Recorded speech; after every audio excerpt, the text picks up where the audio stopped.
AMN Drive Time is sponsored by Aishin, your trusted and reliable source for aftermarket automotive components and technology. Visit AishinAftermarket.com for more information. Kurk, welcome to AMN Drive Time, sponsored by our good friends at Aishin. Nice to meet you. Glad to have you here. As you may or may not know, we've done about 30 of these interviews, and this is the first time we've ever done it from Las Vegas, and here we are today at the Apex show. I'm excited to be here. I think this is an incredible place, where we really see a coming together of the manufacturers as well as, AWDA to really bring the industry forward. So on a positive note, I'm happy to be here. My wife will probably challenge me that it's Vegas, but that's okay too. That's okay too. So Kurk, you've been with MANN+HUMMEL for almost 25 years. Yes. Tell us how you found the aftermarket, or perhaps the aftermarket found you, and describe your career trajectory for us, if you would. Great question. So I would say first you have to think about who MANN+HUMMEL is to answer that question. So MANN+HUMMEL, a company of more than 80 years, family owned, with the vision really of leadership in filtration. So by our definition or our purpose, our mission is to separate the useful from the harmful, which for us means a lot. So the aftermarket obviously goes a long way in the filtration space in terms of serving our customers to guarantee the longevity of their assets, right? Be that a pass car, a tractor trailer, a truck. And so I joined MANN+HUMMEL in '98 on the original equipment side of the business. I was at the time a little before 30 and was given the opportunity to help build up the original equipment business. The company traditionally had balanced the original equipment that fed the aftermarket business. And so I was brought in through that leadership team years ago with the very clear understanding that OE was a critically important part of the business, but it really existed to define a technology that the aftermarket could then bring to a larger audience in support of many of the customers listening to this podcast today. And your career trajectory within MANN+HUMMEL, so you started in OE and just one day decided to go to the aftermarket, or? No, over time, I would tell you I was brought into the aftermarket day one, but I had the OE piece that fed it. So if you think about it, managing this business, really, we do have different divisions for sure, but my heart has always been in the aftermarket. I mean, I'm a huge fan of the products that we make. My son proudly changes Wilks filters in his truck today. And so, for me, it wasn't a hard math to get there. Yes, my jobs early on in my career in the sales, engineering, program management, development areas were on the OE. So my career development really started there at a local U.S. role. Then I took on a regional role, global role. I shifted and ran operations, so I ran factories for a number of years, then went back into a business development role, extended that to the Americas region. 2019, I became the president of our original equipment division.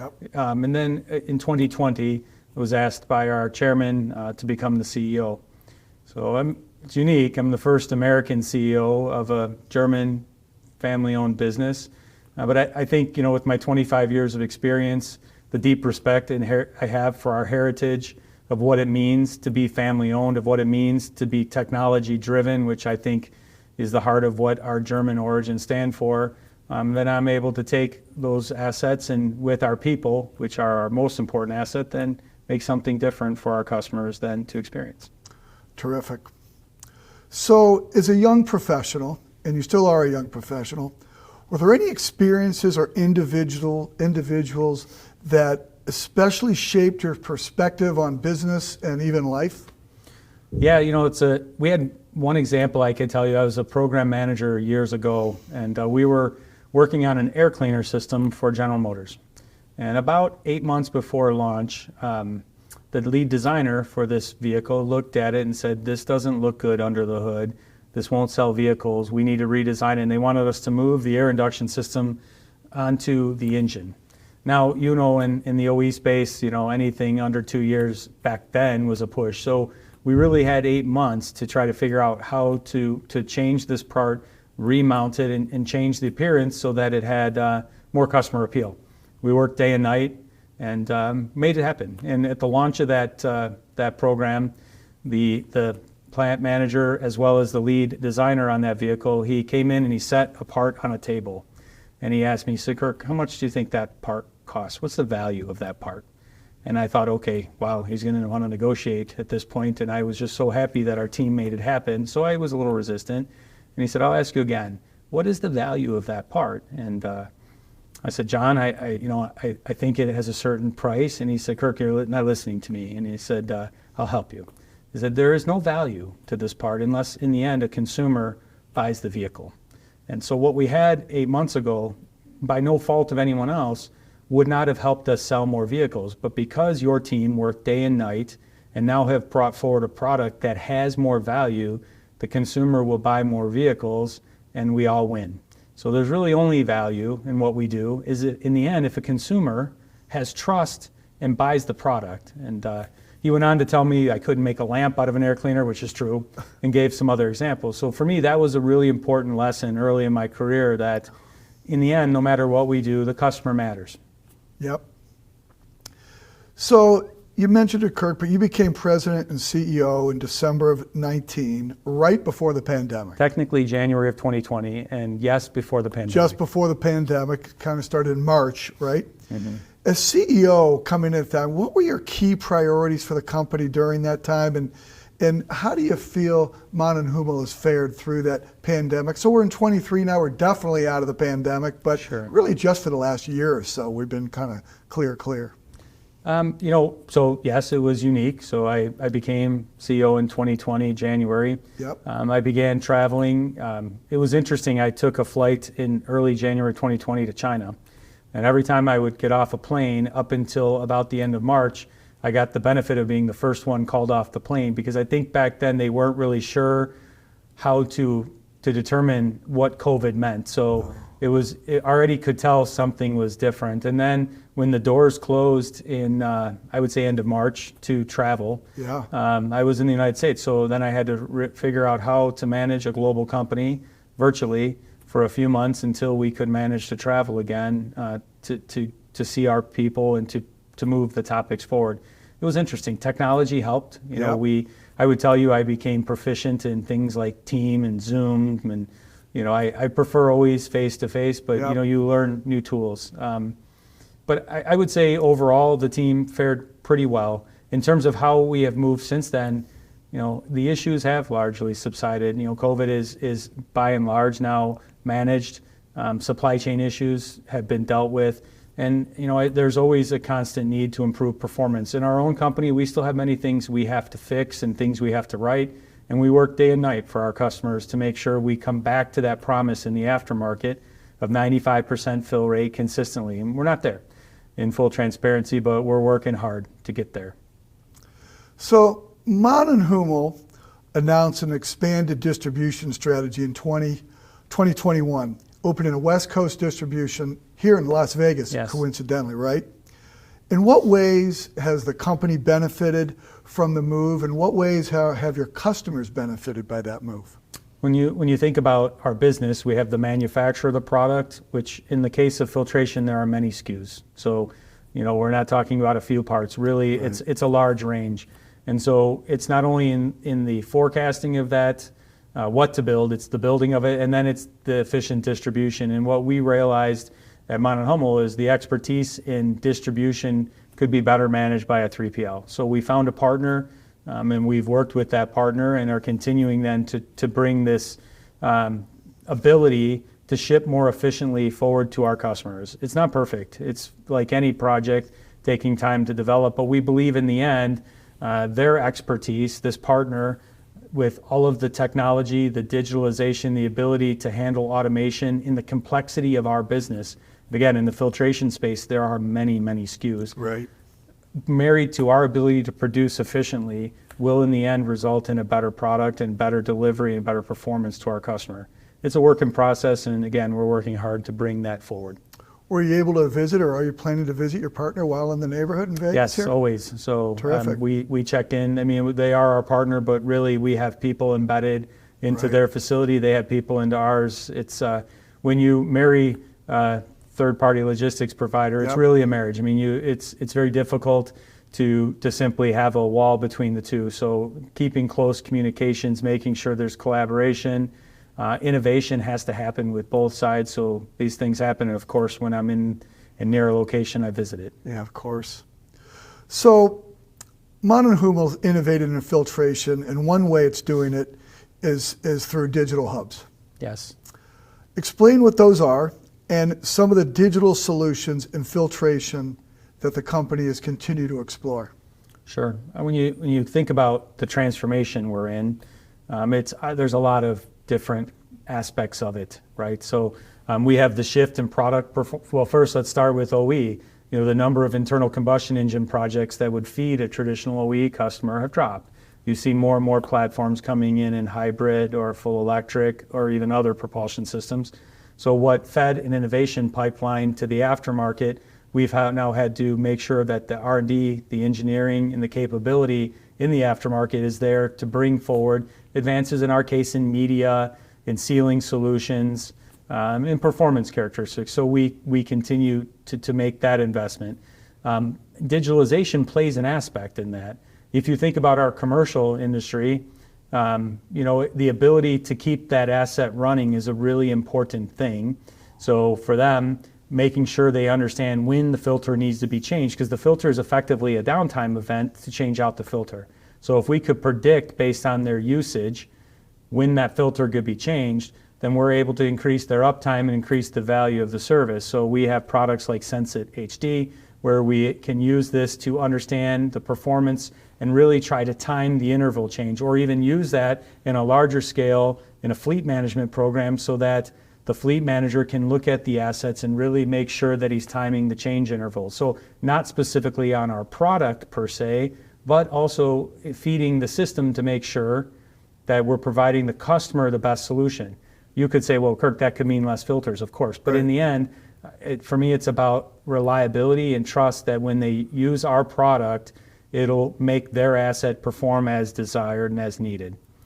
In addition to that, when you think about other performance characteristics like other products. So if you imagine our world, there are people that make the same filter that go in the same boxes, and some are of different quality than others. Again, if you look at the heavy duty or the industrial space, we highly engineer these products to a certain performance characteristic. So we use a lot of IP in order to make sure that that filter fits only in that system that gives then our customer the assurances that they need that they're getting a product that meets the performance criteria. And so that's a form of innovation. You also can look at innovation from a process perspective. So how fast are we designing and releasing products? When a new vehicle application is brought to market, how quickly am I introducing a product so that my customer in our aftermarket space can rely on me to make sure that I have that in my portfolio? Right. And so instead of taking a few weeks, how can I do that in days? And Right. we use analytics and tools and AI and other processes now to really bolt on and streamline how we do the business. Our hubs were put in place to allow us to go faster. So we have 4 hubs. We have one in Shanghai, one in Singapore, one in Germany, and one in North Carolina. And each of them really have a different mandate. For instance, Singapore, they manage a lot of our IoT and software solutions. Business processes are being managed out of Raleigh, for instance. So we try to take them outside of the business to help feed the business, to make sure that we're going faster to market and bringing these solutions real time that are relevant and are felt by our customers. That's a great answer. That's a lot going on with you guys. So what additional opportunities do you see for growing MANN+HUMMEL's footprint in the Americas? It's a great question. So, we're pretty active from North America, from Canada through the United States, Mexico. I had the chance to visit our team in Colombia earlier this year. We're actively growing in this space. I would say in general, MANN+HUMMEL, we are a filtration company. So we exist in the space. We will continue to be a filtration company. After 81 years, we haven't changed our purpose, and we'll continue to expand in all markets where we can bring relevant solutions. I don't have a limitation. Therefore, I also don't have a specific area where I would tell you I'm moving next for the benefit of my competitor. What I would tell you is when my customers ask me to be present, whether that's a warehouse or a manufacturing location, then we do that. Kurk, in addition to your role as President and CEO of MANN+HUMMEL, you are Vice Chair at MEMA. Correct. And obviously MEMA is one of the sponsors of this show here in Vegas. Would love to hear your thoughts on kind of what's going on in the greater picture for the aftermarket. What are your thoughts on the show? And just tell me what you're thinking about it. Sure. Let's start with MEMA. So, I think trade organizations are incredibly important. MEMA in the last years has really focused and restructured themselves to really put forward a strong effort for the aftermarket as well as our OE. And we're seeing that. Our members are increasing, the services that we're offering are improving, and this show is really an anchor in terms of our core mission. You could argue prior to 2019 that there was a question about where the future of some of trade shows would go. I think COVID taught us that lack of human interaction isn't the best of things. So I'm really happy it's back. I was here when it was before COVID. I missed it when it was gone.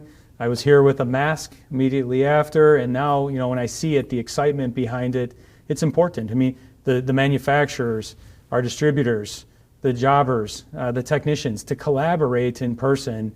You can't replace human interaction. And again, while I appreciate Teams and Zoom, nothing beats this. I do think the industry has to innovate. I attend CES. I'll be here in a few months for that show, and I see some of the things they're doing really to digitize and innovate the process. It's still an in-person collaboration. So I think there we can continue to look for ideas to really increase the mission and drive the outcome we seek, which is really increased collaboration, fighting for the things that we need. I have this patch hidden here, right to repair. It means everything to me. We as an aftermarket have a right to repair, and we should be able to fight for that right and collaborate and make sure that our constituents in Washington or in whatever state considering legislation understands the importance of our industry. So this place also gives us a forum to advance those discussions. So I'm excited. I think it'll be a good couple days. I'm really proud to be part of the MEMA organization and support to sending the message along and promoting the mission that we all have mutually together, which is really providing the end customer with superior service and products. So, Kurk, we're going to change gears here a little bit. We have a tradition on AMN Drive Time that you may or may not know called Lightning Round. Okay. And I'm going to ask you some questions, and you're going to give me an answer off the top of your head. Sure. You ready? Let's go. Stick shift or automatic? I like stick shifts. I drive in Europe. Morning person or night owl? Morning person. I have Zulu time. Okay. What's your favorite German food? Oh, that's a tough one. We're a Schwäbisch company, so Maltaschen. Wine, beer, liquor, or none of the above? Depends on the order, the day, and so I would say mostly wine, but in Germany you can't refuse beer. You can't refuse beer in Germany. Yes. What's your favorite vacation spot? Mexico. I love the Latin culture. I believe they're amazing people. Cabo or different parts Playa of del Mexico? Carmen, I like that area. When I swim in the ocean, I have less fear of being eaten by a shark. What tourist attraction is worth your time in Germany?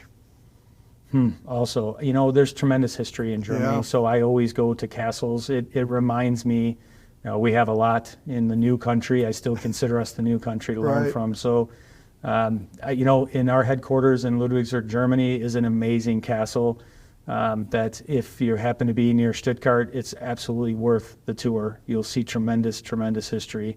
And again, I have a deep respect for our European heritage, because in reality, that's what we are, right? Yeah. I am an immigrant. Who's been your biggest role model? I've had a lot of great role models inside of the company and outside. I'd say ultimately my father, he's 84 years old. He was a tool and die maker for Chrysler.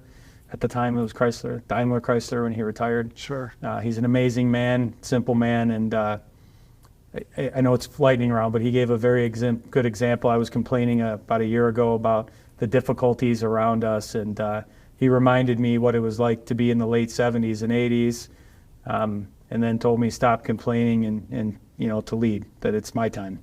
So I think it's a good way to center. So Great fatherly wisdom, right? yeah. What's the favorite way? Last question. What's your favorite way to spend your weekend? My family. So this job has me on the road a lot, and when I can be home with my son who's at college, or my daughter who's thinking about going to college, if I can watch her play softball, or I can watch him wrestle at university, there's no better day. To spend a dinner with my wife, I mean, these are times where a guy like me and a job like I have, those are precious. So I make sure I take full advantage of them.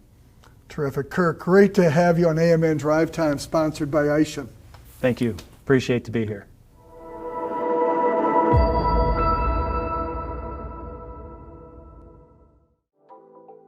AMN Drive Time is sponsored by Aishin, your trusted and reliable source for aftermarket automotive components and technology. Visit AishinAftermarket.com for more information.